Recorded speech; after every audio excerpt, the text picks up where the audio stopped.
இப்போ அப்போ வந்து மேக்கரில் வந்து ப்ளைவுட் வச்சுருப்பாங்க. ப்ளைவுட்டில் ஒயிட் கலரில் ப்ளைவுட்டில் இருக்கும். அது நம்ம வந்து மாவை அடித்தோடனே சரச்சரன்னு போகும். மாவு நல்லா இலைக்கு போடும். மடக்கு பணியாரத்துக்கு அடிக்கும்போது சப்பாத்தியும் அதில் போட்டுக்கலாம், எதுவும் போடல. நான் வந்து ஒரே சைஸ் பெரிய சைஸ் எடுத்து அது சப்பாத்தியும் போட்டுக்கலாம் இந்த. ஆனால் சப்பாத்தி எனக்கு வந்து கட்டையில் தைச்சா தான் எனக்கு பிடிக்கும். மடக்கு நல்லா இவ்வளோ நீளம் போடுங்க. அது அந்த கட்டை வந்து இப்போ என்ன உடச்சிருச்சு. அது போய் எடுக்க போனாக்கா இப்போ 900 ரூபாய்க்கிட்ட சொல்கிறாங்க. ஆனால் எந்த கடையிலையுமே மைக்கா ஒட்டினது கிடையாது. வெறும் சிலுவரில் இருக்குது. அந்த சிலுவரில் நம்ம கவரை கட்டிக்க அமுக்கி நின்று ஏறி அமுக்குனாலும் அது போகாது. ஏன்னு கேட்டால் இப்போல்லாம் மைக்காவில் தயாரிக்கிறதுல சிலுவர் தான் வருது அப்படிங்கிறாங்க. சிலுவர் பிராண்டட் ஆகவே ஆகாது. அதில் வச்சு நம்ம செய்ய முடியாது.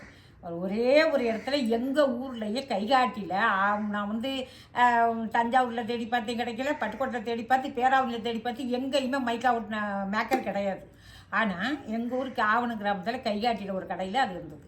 அது வந்து பரவாயில்ல, ரேட்டு பரவாயில்ல, 750 ரூபா சொன்னாங்க. எடுத்துக்கு வந்துட்டேன். அது உடஞ்சதே நான் எங்களால் வாங்க முடியாது. மைக்கா ஒட்டினதே வருது இல்லை.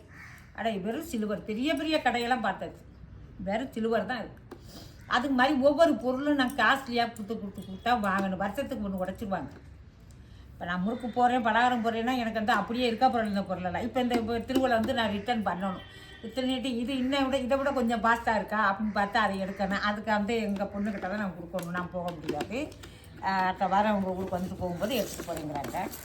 இது மாதிரி ஒவ்வொரு பொருளும் பார்த்து வாங்க வேண்டியதாக இருக்குது. நம்ம வந்து வியாபாரம் நடத்துகிறோம்ல, சும்மா உட்காந்துக்கு நம்ம வியாபாரம் நடத்துகிறோம். அதுக்கு காசு கொடுத்து தானே வாங்கி போடணும்.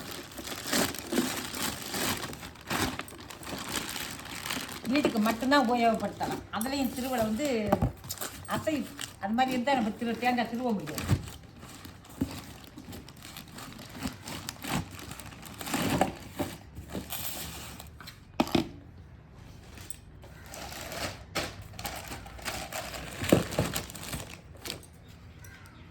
நாங்கள் வாங்கினது எல்லாமே ஒரு திருவிழா தேஞ்சிச்சு. நான் மறு திருவிழா வேணுமே திருப்பி வந்து வாங்க முடியாது. இது 100 ரூபா தனியாக கொடுத்துவாங்க. 2 வாங்கினோம். ஒன்று மிஷின்லேயே தட்டாச்சுடு. இந்த திருவிழா வந்து 100 ரூபா. எல்லாம் வாங்கி கடைசியாக வேஸ்ட் ஆகிடுச்சு. இதில் வந்து இது வந்து திருப்பி ரிட்டர்ன் பண்ணி அதுக்கு பிறகு நான் வாங்கணும்.